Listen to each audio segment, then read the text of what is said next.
Every piece of trash tells a story of something used and forgotten. The world produces over 2 billion tons of waste every year, and it's still rising. In the Philippines, we create around 60,000 tons of garbage daily, but only a small part of it is properly segregated. When trash is mixed, recycling becomes harder and pollution spreads.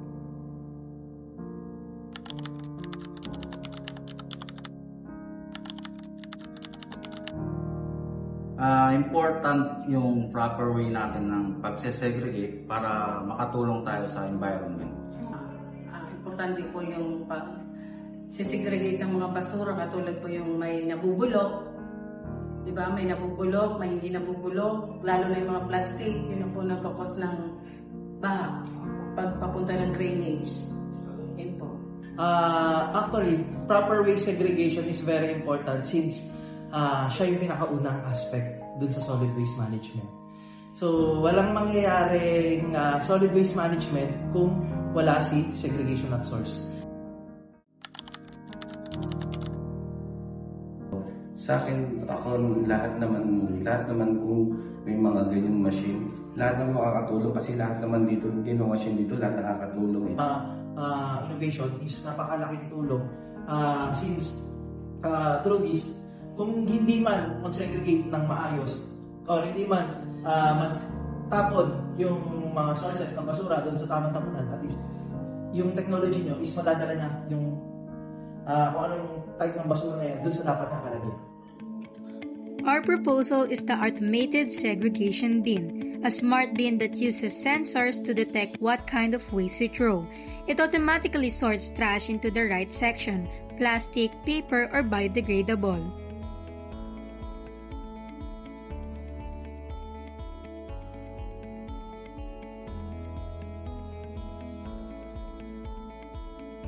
Kung sino man po yung nakapanood nito, lalo na sa mga estudyante, sana sa inyo pa lang, sa mga estudyante, matutunan natin ang pag-segregate.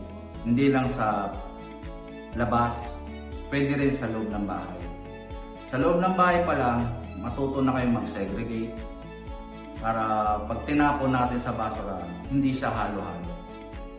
Alam na natin kung ano yung mga nakasegregate po. Ang masasabi ko lang po, kung sino naman po na papanood nito, lalo na po sa mga household, kailangan po natin yung maturuan yung bawat bahay na isegregate yung basura, halimbawa plastic na bubulok, para pag kinoleksyon po yun ng barangay, hindi po yun masasama sa mga halo-halo, di kaya in case sa drainage. Yun lang po masasabi ko para hindi po tayo ng baha. Yung plastic na hindi po nabubulok, kailangan segregation po yun sa loob pa lang ng bahay.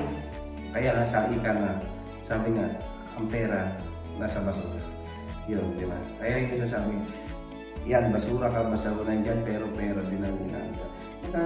Yung ano ko lang sa inyo sa mga estudyante, mga segregate kayo, ipon-ipon kayo, makakatulong na kayo sa LGU, sa Paranaque, na sa basura, kikita pa kayo.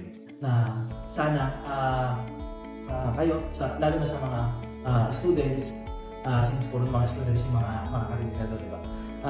Ang pinaka-message ko lang ay sana mag-start tayo dun sa proper segregation source.